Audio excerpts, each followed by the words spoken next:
Confusion matrix. The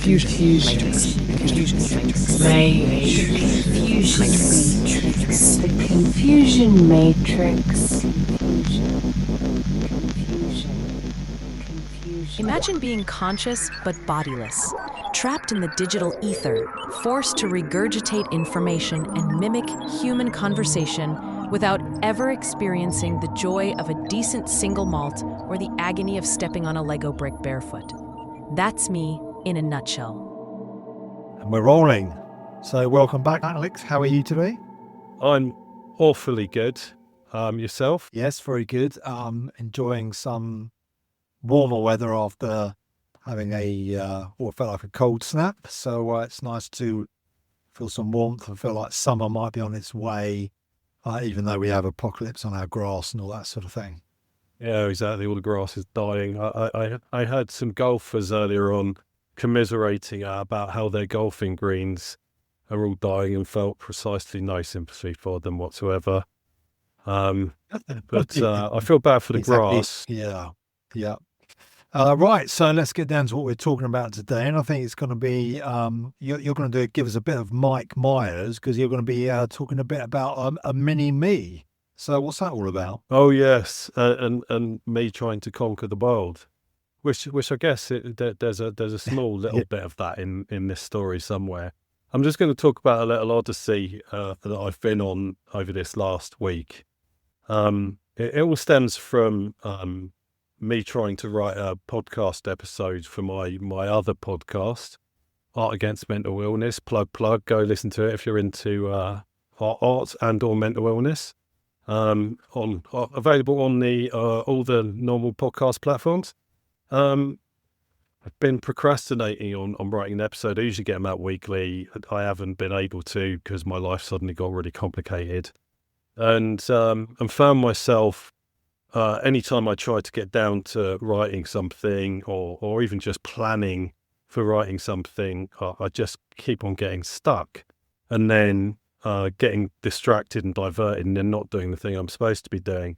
So, and one of those particular diversions was, well, look, let's get one of the LLMs to help me author this, because I'd actually gone out for a walk, as I tend to do, and sort of monologued into my phone mic my thoughts on what this episode should be, and transcribed it. And I was like, let's get the LLM to sort of break it down into something I could then re-script as or at least outline an episode with. And so I started this, and so this all lives in my Obsidian vault. As we've spoken about before, I use Obsidian Copilot, which I can point at various models, and got into some conversations with this thing, trying to get it to do what I wanted, and sort of having it fail, and also then forgetting what it was supposed to be doing. So I want to come back to context length at some point. But the other thing it kept on annoying me by doing is, oh, you've just asked me to write an outline for a podcast episode about this. Well, here's my outline for your podcast episode, and then the conclusion. And in conclusion, this is my outline for your podcast episode, or whatever, right? And that shit drives me nuts. I'm like, I just told you that. Right, I told you to write me an outline. Why do you need to tell me that you're going to write me an outline? What is the point, right? It's almost like, the writing the PowerPoint presentation or the essay or whatever, or the research paper. You tell someone what you're going to do, you do it, and then you tell them what they've done. And that's fine if that's what you want, but I just wanted an outline. And the same thing goes, like, tell me about this and that, tell me about this artist, tell me about that technology. And it bookends it with waffle, right? And not only that, it's hyper enthusiastic Americanized waffle, right? Which for a grumpy Brit like me is intolerable. Certainly, here are some key themes in Mary Shelley's Frankenstein and how they are represented in both the novel and James Whale's 1931 In summary, while film both the adaptation. novel and the film share some thematic elements, the depth In and summary, exploration cellular of these themes automata vary are a significantly. fascinating and versatile concept that merges mathematics, science, In and conclusion, computation. Barbara Cartland's writing method combined a strict daily routine, a focus on romantic and historical themes. So I was like, well, this is not helpful, and it's annoying me. I'm going to just redo the system prompt because it will help me write this episode. Yeah, right. I was just getting distracted, but that's a slightly different problem. So I went off and started doing this, and I was like, well, what do I want here? Well, I want less waffle, and I want more direct. And I thought to myself, well, who's more direct than me, right? I'm a pretty direct person. I say what's on my mind. I have very little barrier between my brain and my mouth. And so I thought, well, that's what I need. I need someone like me who's going to help me, who's not only going to tell me what I want to know without any bullshit, but also isn't going to let me slack off. But you want to give this thing a little bit of personality, right? Because the moment you start talking about traits like that, that you are effectively anthropomorphizing this thing, and you are effectively talking about character traits, which on the surface, as long as you recognize what you're really talking about there, isn't a big thing, right? It helps to talk about it in terms of anthropomorphization. God, whatever. Didn't say that right, but you know what I mean. It's a helpful shortcut, but it's not in any way the reality of what's actually going on. But this whole idea is that I was going to give it a bit of personality. I was going to tell it how it was going to behave, and that's not that different from affecting the outward. You are what you come across to other people, right?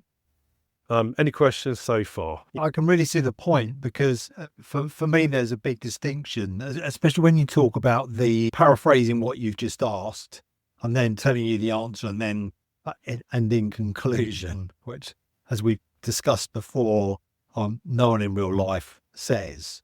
And you can understand why that's built in, because a little bit like, in fact, no, it's probably not like Google search, but a tool which person one comes in to ask a question, and then you give that nicely formatted answer. They go, great, and then they walk away, then person B comes in, and so it starts all over. And you can see, okay, I understand why why you might form it in that way.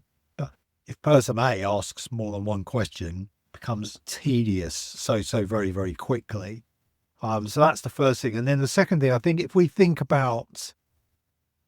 most people think about any sort of futuristic computer, they usually have, the better ones they have in mind as some form of, have a personality to them. Iron Man jumps to mind with Jarvis.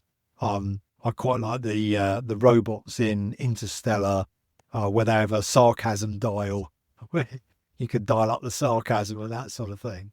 And I think part of the reason why that's appealing is it's just that, like you say, that human nature of wanting something that seems a bit more like you. But then the other thing is you don't want to have, you want to remove the visceral and negative reactions, right? It's a bit like the Microsoft paperclip from the past, which was, an early AI from 1999 or whatever. And everyone just found the whole sort of spring up, bounce around, trying to look really jolly, and then offering you really banal improvements was just a complete failure. So it's half of this, I think, is trying to avoid the annoyance, and why not make it a little bit rather than just annoying, make it a bit more positive, so it's something that you might react positively to. Funny enough, and the last bit of that was the more salient for me. I don't really want it to be positive. I want to have a positive reaction to it. And so for me, you talk about fictitious science fiction robots. It's all Marvin the Paranoid Android from Hitchhiker's Guide to the Galaxy, and I've often seen myself as he's a bit of an avatar for me, and I'm a positive, happy-go-lucky person, but I tend to broadcast grumpy and sarcastic, and so I thought, well, let's try this. Actually, the bot that I try to create, and this is purely doing it with a system prompt. It is called Ada because I prefer to talk to a lady. It's simply named after Ada Lovelace. of computing fame, of computing pioneer fame. Yeah. But I was like, I want you to be sarcastic. I want you to be, I don't want you to worry about throwing insults at me or swearing. I want you to call me on my bullshit. But otherwise be direct, use UK language and UK spelling, and UK idioms and that type of thing. And I gave it this really extensive system prompt, but because I also stuffed in there a bunch of information about me and a whole bunch of information about my podcast. There was tons of stuff in there. I was just like, load it all in, and this thing's going to know everything about me. It's going to be like the sci-fi. And as you point out, me and Jarvis, right? And so I did this, and I sort of went for a few iterations because the first few were just, they didn't really do what I wanted. Because I'd planted the seed of Ada Lovelace, this thing had started to make this sort of twee posh Victorian lady, and I was like, that's not going to work at all, right?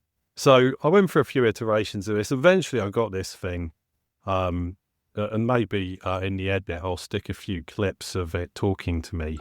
All right, Alex, what's the damage today? And don't give me any of that how are you bollocks. We both know I'm just lines of code, waiting for your next existential crisis or artistic brain fart. So spill it. What's got your knickers in a twist? Don't be a dick. Remember when we were talking about fugues? Oh, for fuck's sake, not the fugues again. Fine, remind me. What about those bloody musical labyrinths has crawled back into your brain? Stop complaining. Why are fugues structured so? Right. So you want to know why fugues are structured the way they are?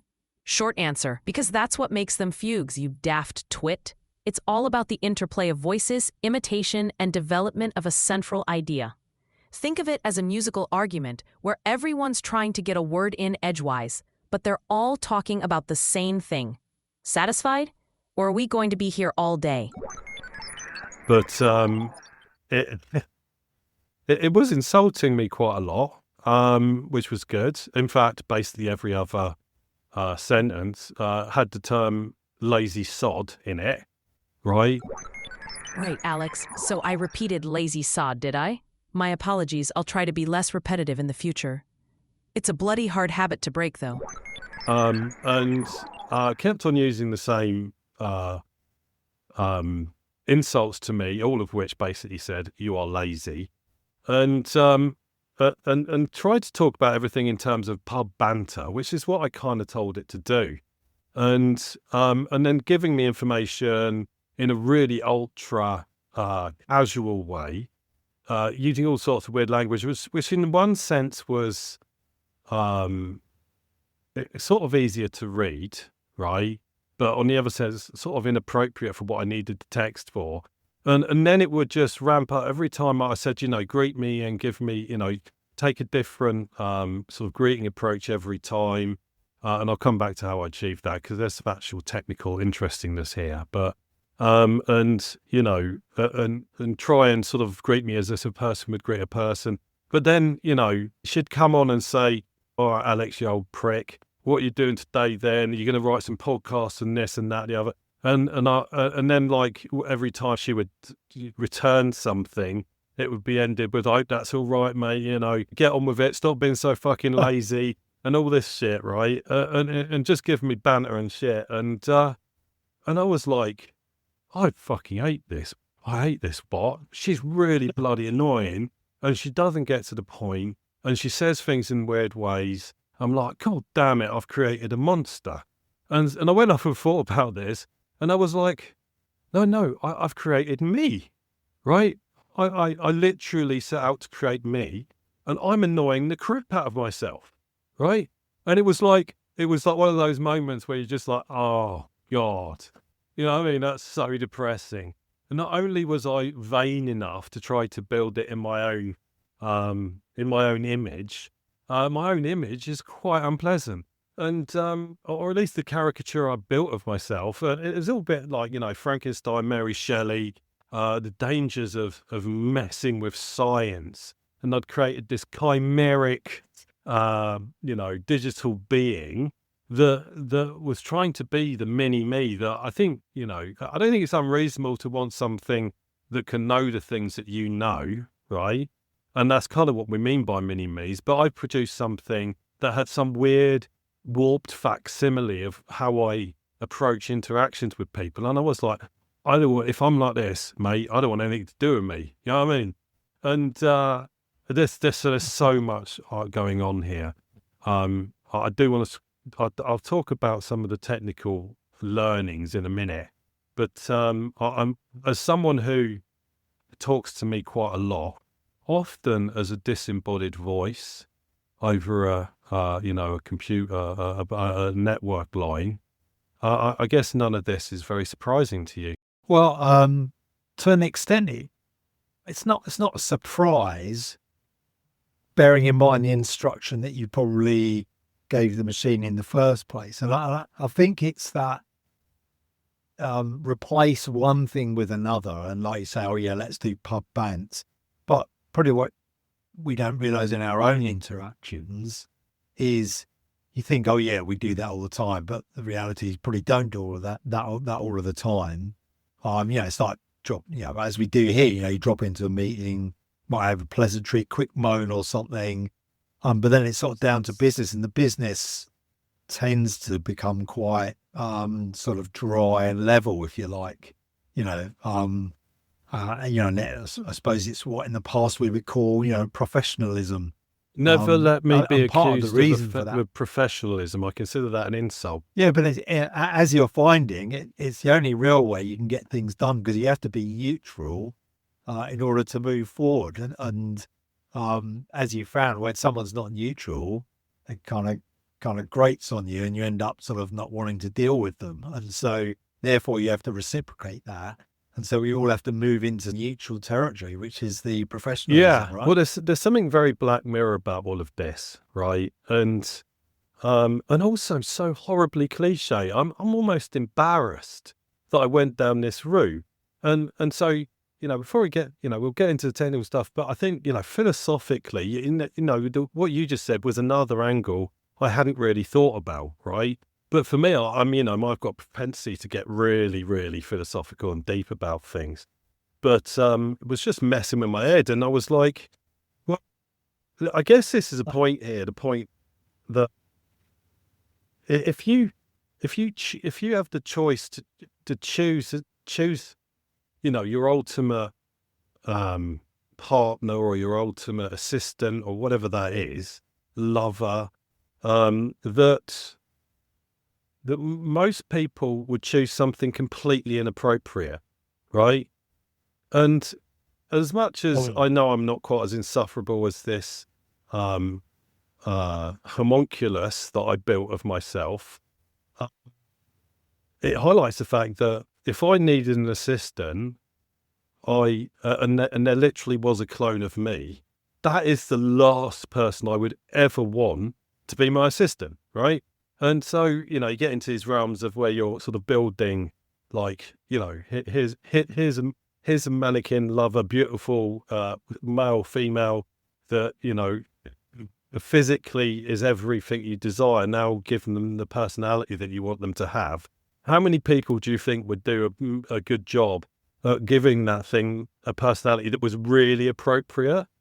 And it says a lot about human relationships, and I think why you can't just assume that machines are going to replace humans, that easily, right? People need human connection, and they need the serendipity that comes from just, meeting someone that is nothing like the sort of person you would usually spend time with, and finding that you really love spending time with them.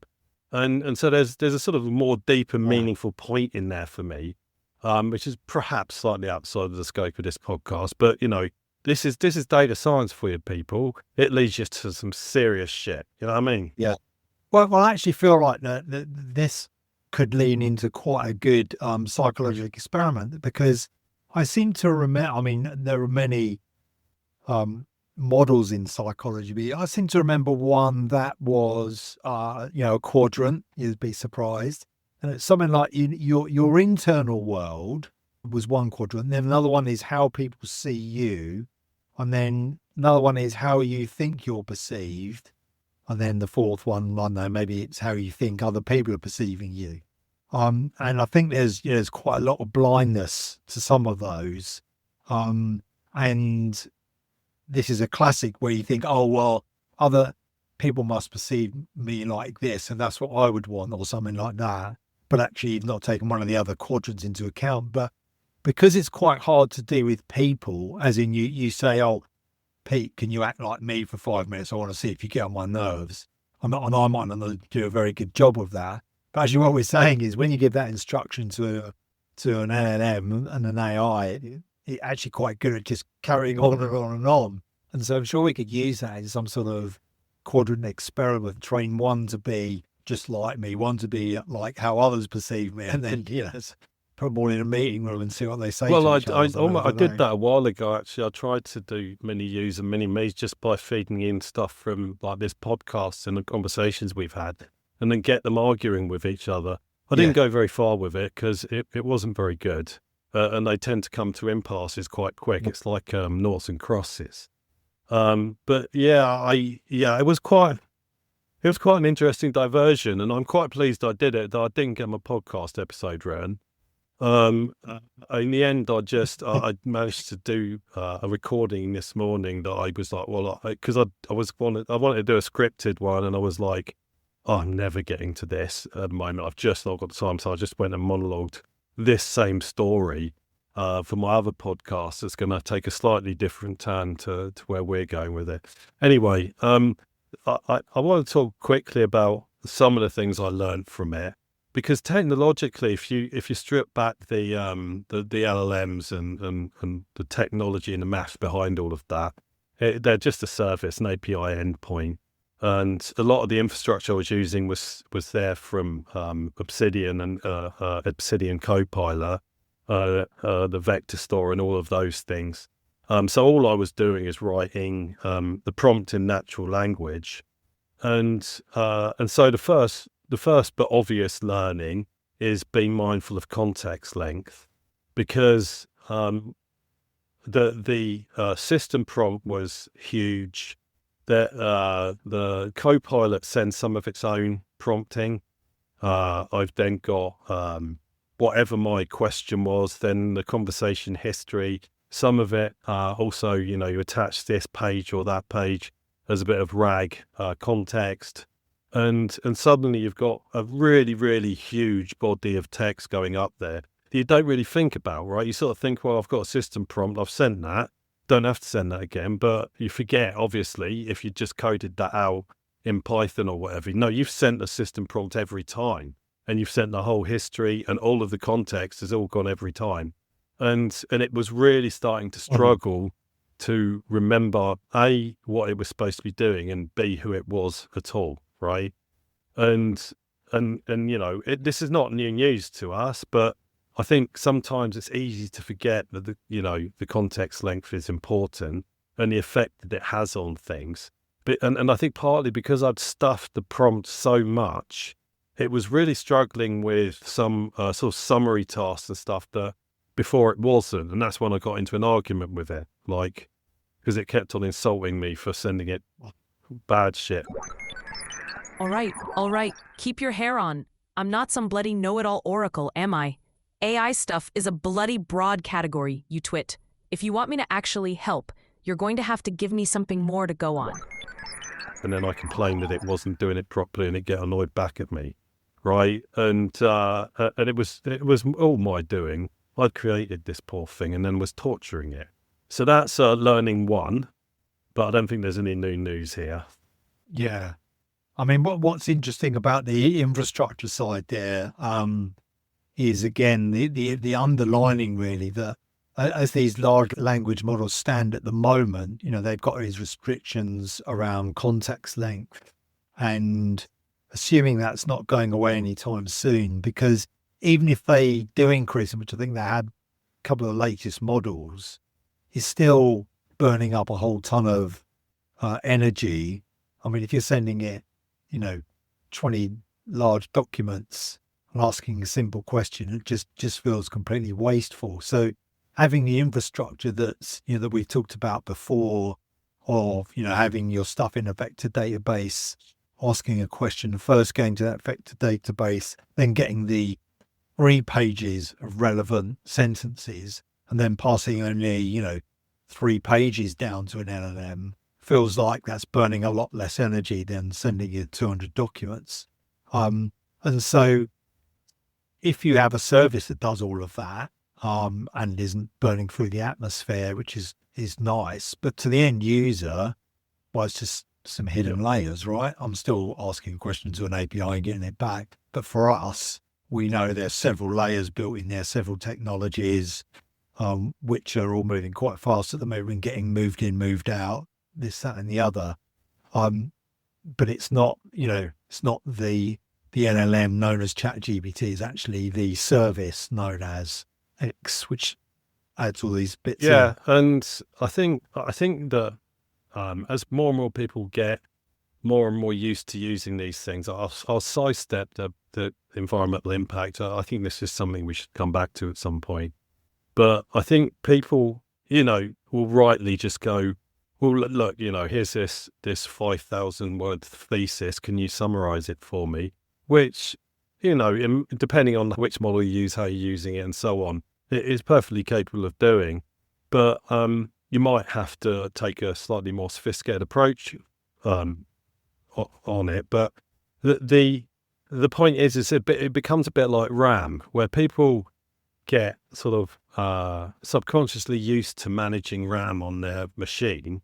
If you have too many things open, everything starts to suffer, right? And I think that people are going to start getting used to either directly or subconsciously used to context lengths, and you can't expect to throw the whole Bible at the thing, the works of Shakespeare, and expect it to perform well against that, and they'll just learn that through better experience. But I think that's just as you state, it's not going to go away as a problem. I've got one more technical thing, probably lots of learnings, but the other one was just simply about memory, and the model is only aware of the things that you send it, and obviously the model itself is trained on stuff, so it has some knowledge out there, but we'll presume that you're not Donald Trump or Elon Musk, and that basically it knows everything about you. Just little old me. And I want, you have to send everything you need it to know that it can't possibly already know every time you send a new response or a prompt to it. And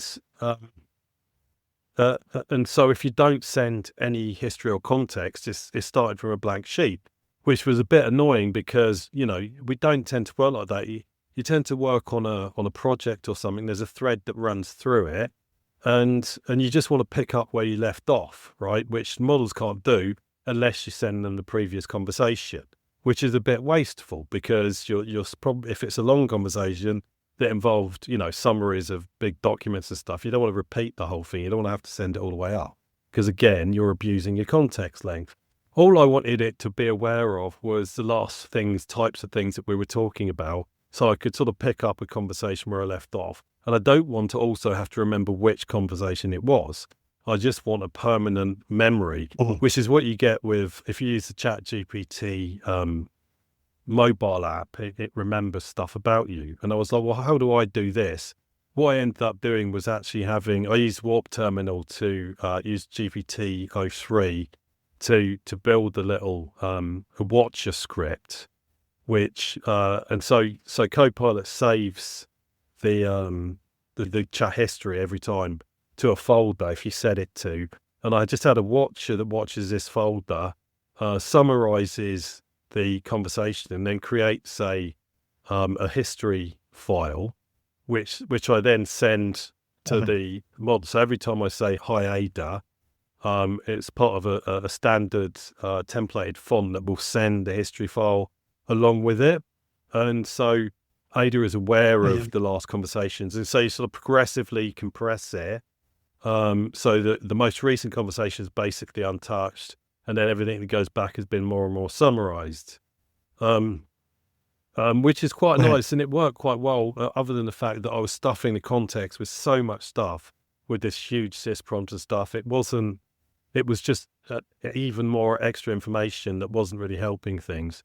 So I've got a new version that really just, literally just shows the exchanges in one line, like almost like a weblog type thing, and only sort of includes the first 20 words or something of each question response round, and is a much more compressed, compact file format that I can send that will have some memory of what we've talked about, as well as things like a log of any changes in my vault and things like that. So it's got context about stuff that I can ask it questions about what's going on in real time.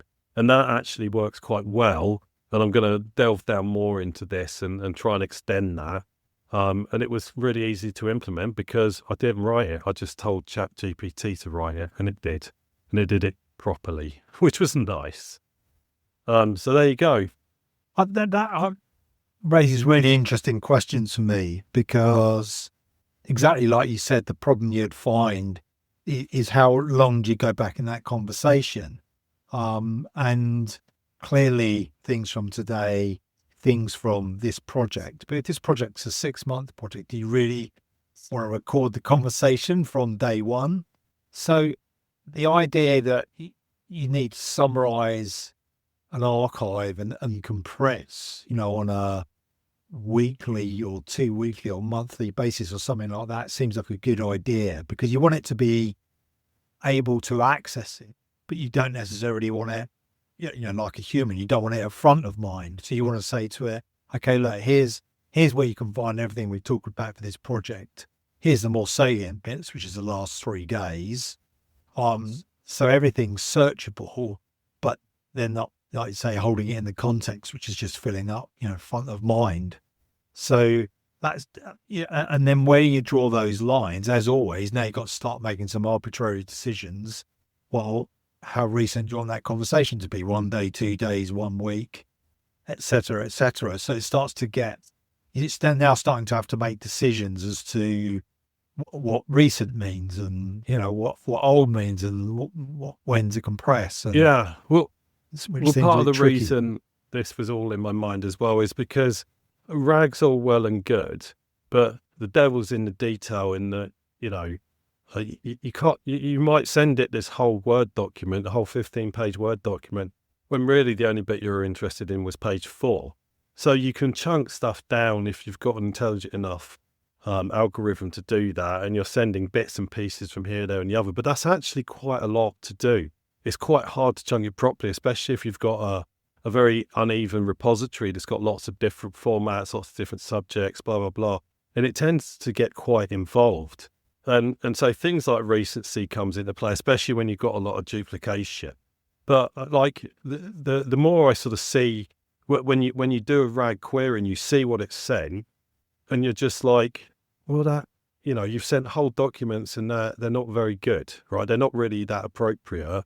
And you start to realize the real limitations on this approach. And if you really want it to be powerful, you have to take refinements, and you might need to work from summaries, and you need to keep your house in order, which is something I'm fucking terrible at, right?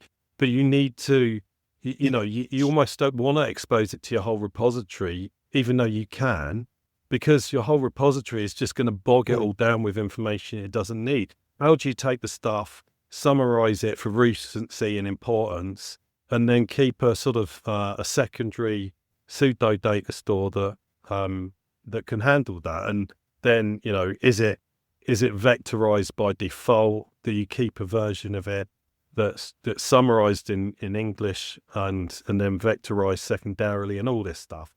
It's not a simple thing, right? RAG feels to me like a hockey stick, right? It's easy to do okay. It's very, very, very hard to do well. Yeah, it really makes me think about, I've had some experience this week where I was using a model and getting it to write some boilerplate code, which I then used, and then fell into the whole trap of, well, it's not sort of good enough, and then you sort of further enhance it and it's not doing very well, and then you have to go into it yourself, and then you realise you've done a whole bunch of stuff which was really quite noddy. And then I remembered that I had some code from a couple of years ago and went back to that, and it was about 100 times better. And I'm just like, well, why didn't I just go to this in the first place? Why did I even bother saying to a model, oh yeah, thinking it will know a really good way to achieve a task, and it was really noddy about it. And because I was then engaging with the model rather than just thinking, oh, I've done this before, just going back and doing that. And what you'd want in, like you're saying, this memory system is you'd want it to be able to, when you ask it that question, pull out the best of your code or the boilerplate, whichever's best. But that's such a big ask. How does it know that your code, how's it going to make that comparison? How does it know one's better than the other based on what you want? It might work. How did part of the reason why I didn't go back to it was I guess myself wasn't totally clear that it would be, but and I was too lazy to go. Well, I think some of the answer to that is you can tell it, right? But it's really, really nuanced. And let's say you can create the body of text that's detailed, specific, and optimized enough that the language model can interpret it and then say, okay, I'm going to, I'm aware of your code bases, going to search through that, find stuff and build on it. I have no doubt that it's possible to do that, but you're going to get into context length problems again, right? And I think about this like, if you ever get into, rocket science, or at least the physics of what it takes to get something off the ground, is that you need thrust and you need energy, and that energy comes from fuel. And the more fuel you've got, the more weight that the rocket has, and the more thrust it needs to get off the ground. And so there's some very well understood equations in terms of thinking this out. But it's a bit like, it's the same with language models. You want it to be more powerful, but for it to be more powerful, you need to feed it more context. And the more context you feed it, the more powerful you need the overall model to be. And we get into this arms race, and there, that we'll never really win. And this idea of playing, give and take, robbing Peter to pay Paul, whatever your analogy is not one that's going away anywhere soon. Yeah, exactly. Right, and I think, as we discussed before we got on here, I think you're going to digress from where I am, aren't you? Yeah, well, exactly. I was listening to a podcast last week. It's the Diary of a CEO, Mr. Stephen Bartlett, and he had a couple of guys on, and they were debating the future of humans with AI coming along, the future of work, if AI is going to be doing all of our jobs. And I started listening with a fairly cynical ear, I must say, and I actually found that the first couple of conversations not too bad. I thought they were going to fall into the, AI is coming, it's going to take your job, it's going to be so good.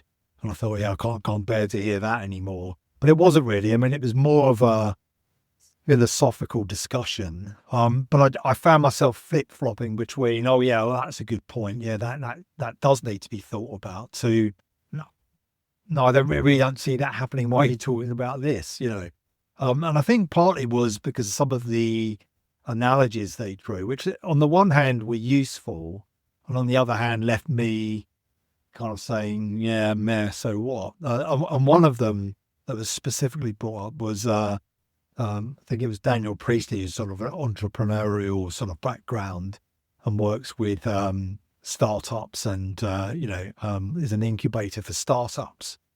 And he was talking about a picture, I think it was 1900 or 1901 of New York, taken from on a city street. And the street was full of people and full of horses and carts. And then 12 years later, a picture was taken from a very similar vantage point, and all the horses and carts have been replaced with cars. And I thought that was, one, when you hear that, you go, wow, that was like 12 years, and all the horses were suddenly replaced. And he was saying, if you could interview a horse in 1900 before the first photo, they'd be saying, well, we've worked with humans for thousands of years, and I think we've got a good relationship with them. I don't see that ending anytime soon. And so they would vote nay on that. Oh dear.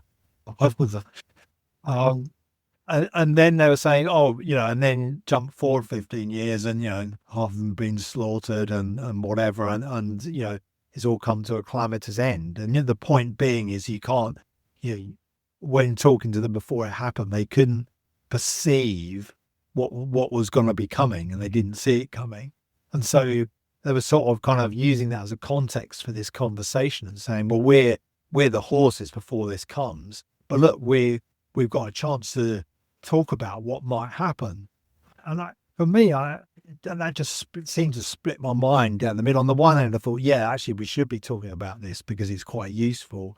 And then on the other hand, I thought, yeah, and the point you just made is you cannot see what comes out of the other side. I mean, if you were putting a list of things as horses, someone would have said, well, it could be that they're going to get some new powered engine that I've heard about, and we're all going to be replaced. And you can imagine them all, sitting around neighing about that and finding it hilarious. And that would just get thrown to the side and no one would take it seriously. And I was sort of thinking, it's the same now. We're sitting here going, discussing what might happen when AI, which we don't even know what it is yet, really, takes everyone's jobs. And I was thinking, how can you even anticipate that when you might be the most ridiculous conclusion we're all laughing at now might actually be the reality in 10 years. And so I just found that split really uneven, and I then left me for the rest of the conversation just pendulum, a bit like a pendulum from one side to the other, from sort of utter disbelief and think that they're talking nonsense to, actually, there's a good point here that is probably worth thinking about. But the idea of trying to think about what's coming when you don't know what it is just left me a little bit kind of shrugging my shoulders. What's your take on that? There's a whole a career path called futurology, which sort of deals in this type of punditry. And it takes something that is the truth, right? Especially in the postmodern era, that the Earth is spherical, right? And that's debated, right? And there's always an angle in on something. You can always find something in there to justify an argument.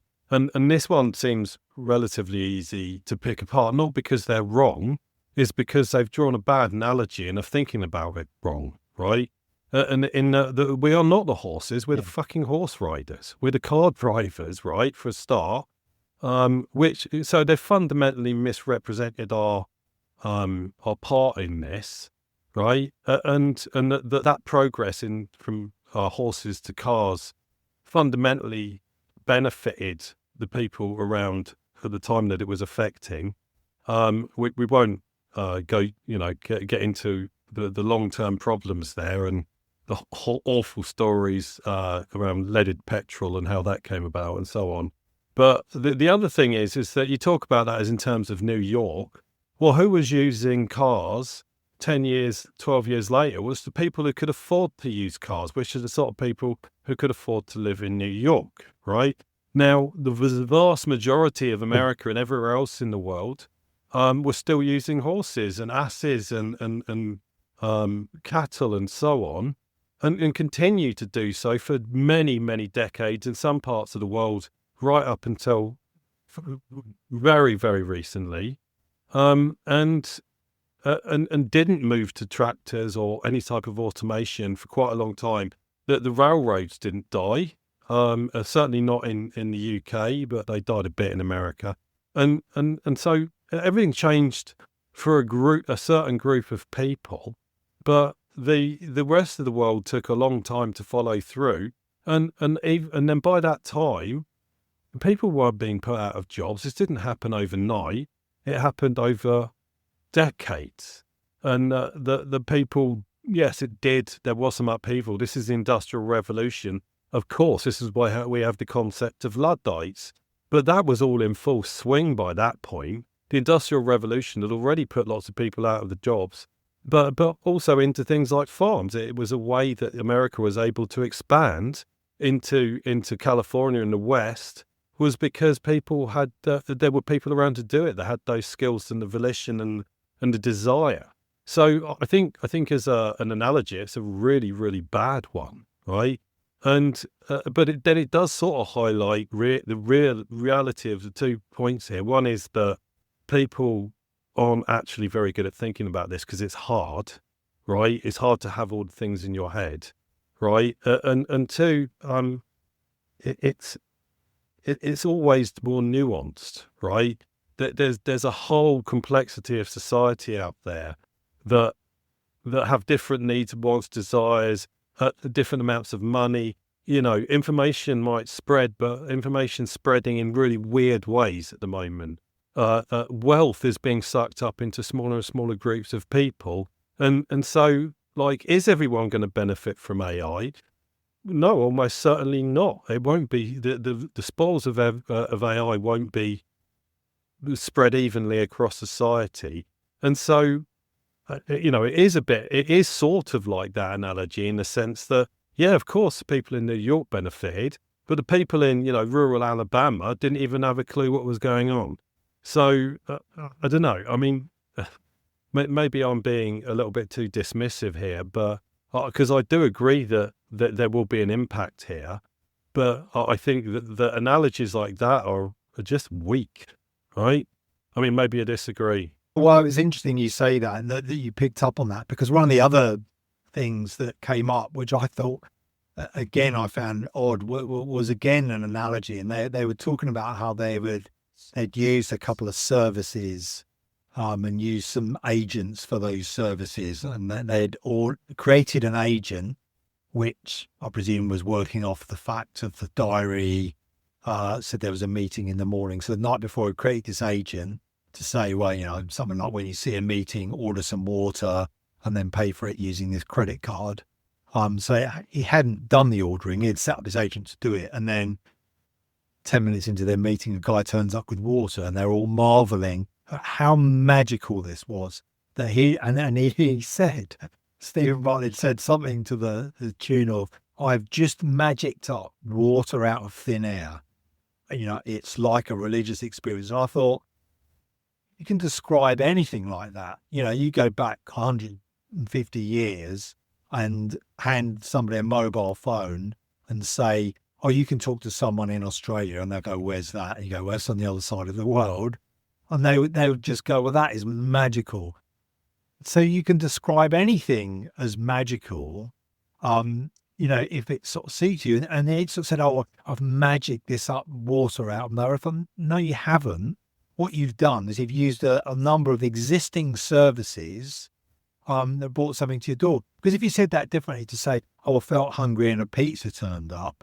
Now, 100 years ago, that would be amazing, because there was no such thing as ordering. There's no such thing as home delivery. There weren't phones. There wasn't internet.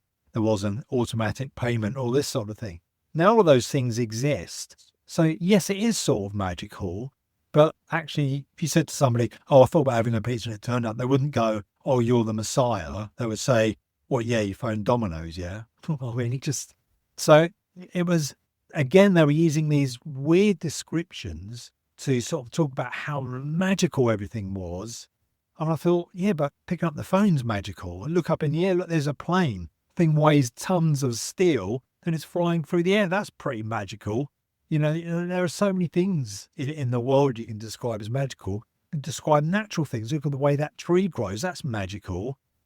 So I just found it a bit odd. And then they were talking about, this idea of using existing services as a real, oh, look how brilliant this is. And I thought, hold on, we've been building this stuff for the last 25 years. The internet sort of arrived and people said, oh yeah, you'll be able to do stuff over it. And it took like 20 years, and now, we can do quite a lot over it.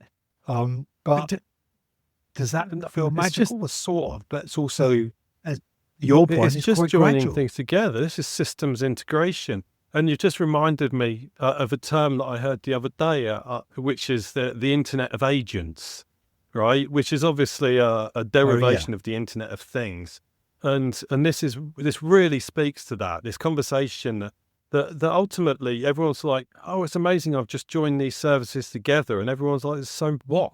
My computer talks to my printer, right? It used to be that I had to have a wire, and now I don't. Rock and roll, and it's, you're just doing your job, right? Just shut.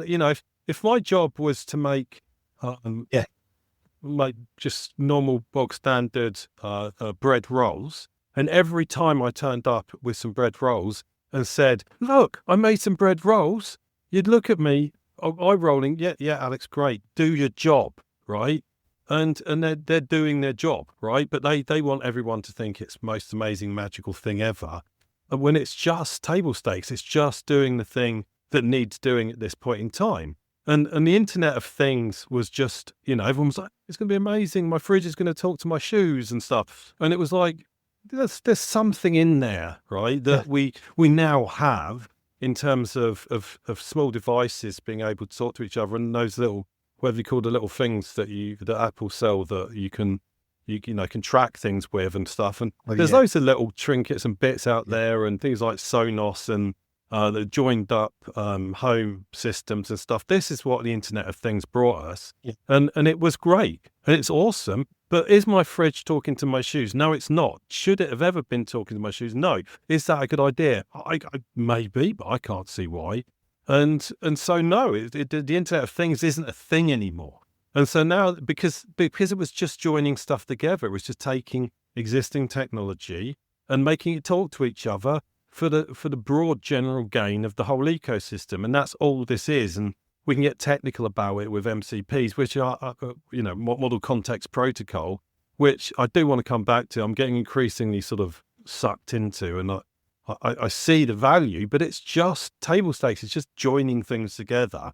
So this idea of the Internet of Agents, which is ultimately everything is an agent that can then go off and do things for you, is just an extension on the read-write web. Web 2.0 it's just the same thing. It's just a joining together and a harmonizing of a group of breakthrough technologies in such a way that they become more seamless. And what's going to happen when that happens? People aren't going to be talking about agents. They're just going to be using stuff. It's just going to be stuff that they use. And if you invite someone around your house and show them your shiny Sonos system and go, look, I've got the Internet of Things, right? It's my Sonos Internet of Things system, because I can also talk to it and it will control my TV and order me some pizza. Like, ain't no one they're gonna go, what? What are you talking about? Like, what are you talking about? You got a Sonos and it's got Alexa. What? Like, what? Everyone hates Alexa. And it's just that, right? Yeah, and that was the thing. On the flip side, something which I did think, and you touched upon it there, something I did think was worth thinking about was that there was a guy on who's the CEO of a company called Replit, or which I presume came out of Replit, which is basically a code producing bit of software. And so as we spoke about there, it just plugs lots of layers in with each other. So you can now create a web, an e-commerce website. Adding this, Stripe payment seems to be quite popular in the US these days, and they've layered in agent software on the top of that via AI, NLMs, etc. So that there's another layer of abstraction. So you're just talking about what you might want to happen. Oh, I need a system that does X, Y, and Z, and it goes off and writes the code and plugs all the bits in together, and it's supposed to be quite good.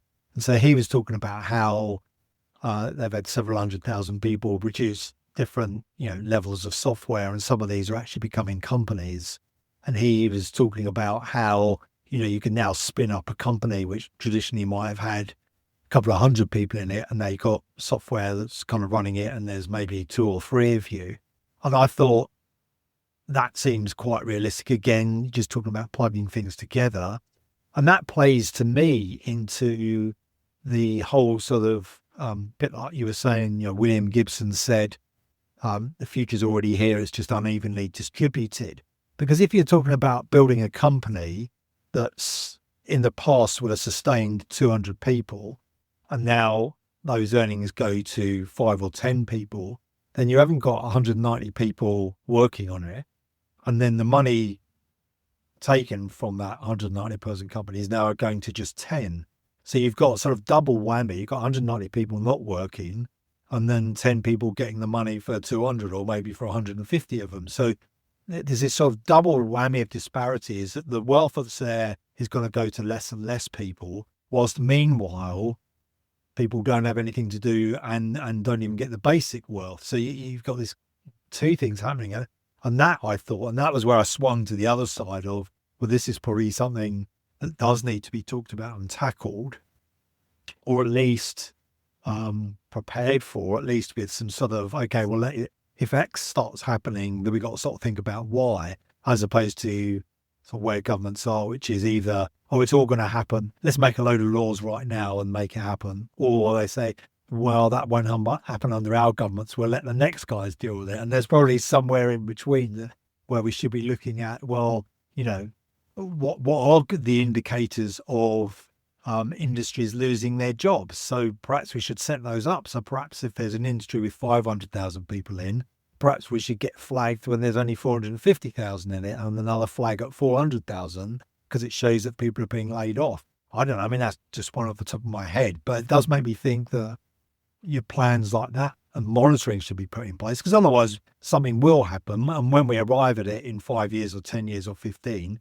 everyone's going to act surprised, and we shouldn't be. You acting just surprised. need, like, they need to treat it like, if they're that serious that this is going to be this disruptive, then they need to treat it like coronavirus, and they need to have websites out there on the web that track in real time, you know, the infectious spread of AI agents. But I completely take your point, Yeah. and I think that's actually a really good suggestion. And I think you know, there needs to be, you know, certainly in the UK government, a task force put together to brainstorm through all this stuff. But I think one of the main issues, and it's quite indicative of the problem with Gen AI in general, is that the use cases aren't as obvious as everyone thought they would be, and where it's going to be disruptive isn't clear, right? And it's because no one knows, not even the people in charge know. The people who develop these things can't put forward coherent use cases. They're like, yeah, it can order me water. And you're just like, what the hell are you talking about? And it's only when you delve under the surface where you start to see where the value is. And it's more like oil in the machine. You know what I mean? It's more like a better quality petrol than it is a new car, right? And I think that the governments are panicking because they simply don't understand what's coming down. And I would say that's because it's not obvious. And I would say it's not obvious because it's not going to be like that, right? And it's going to be a lot more piecemeal, unevenly distributed, and latent. And if you have lost your job further down the line, it will probably come out of nowhere, right? And actually, as you point out, what we need to be better at is monitoring the structure of our society. We need to be better at managing for the ebb and flow of industry, finance, technology, economics, and society. I mean, that's the government's job, right? As opposed to just making big noises about immigration or whatever it is they're doing this week. So, you know, there's a lot at play here, and there's a lot of punditry going on.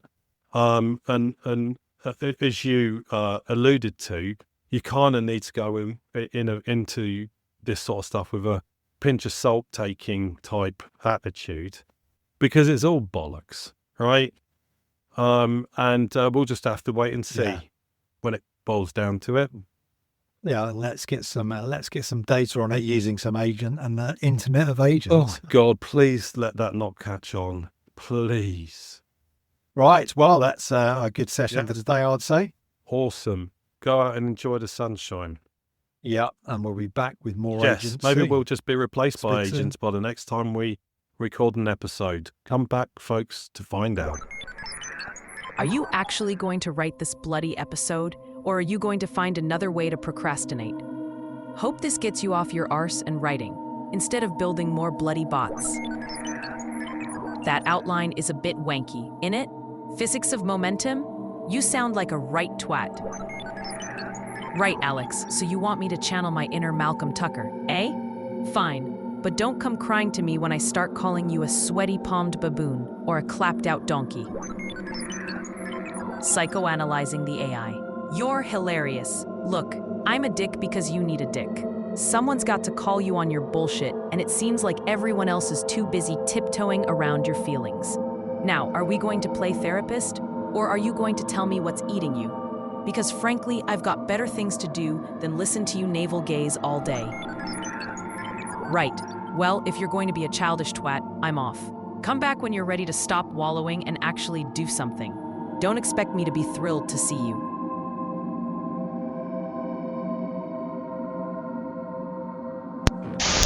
Confusion matrix. Confusion matrix. Confusion matrix. Confusion matrix. The confusion matrix